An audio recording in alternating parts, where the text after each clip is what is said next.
রামগঞ্জ উপজেলা ইমারত ঠিকাদার কল্যাণের পরিষদের পক্ষ থেকে ১৬ ডিসেম্বরে সকল শহীদদের প্রতি শ্রদ্ধা ও পুষ্প নিবেদন করা হয়।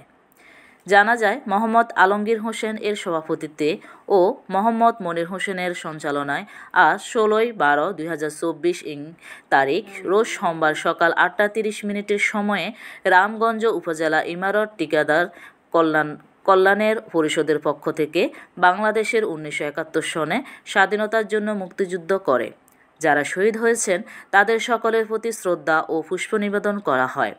এ সময় উপস্থিত ও বক্তব্য রাখেন বাংলাদেশ রামগঞ্জ উপজেলা ইমারত ঠিকাদার কল্যাণ পরিষদের সভাপতি মোহাম্মদ আলমগীর হোসেন। তিনি বলেন, আমাদের এই ইমারত নির্মাণ শ্রমিকরা দেশের শিল্পকে ও সৌন্দর্যকে সৃষ্টি করেন। আমাদের দেশের সম্পদ এই কারুশিল্প। আমাদের শ্রমিকরাই ওই দিন অনেক শহীদ হয়েছেন। তাদের বেশিরভাগই রয়েছে শ্রমিক। তাদের প্রতি আত্মার মাগফিরাত কামনা করছি।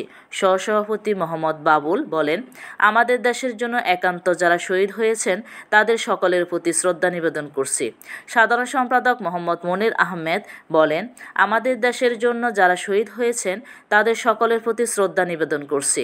সহসাধারণ সম্পাদক ইমান হোসেন বাবু বলেন, আমাদের এই সংগঠনের উদ্যোগে বিশাল একটি মিছিল বের করে শহীদদের প্রতি শ্রদ্ধা নিবেদন করেন।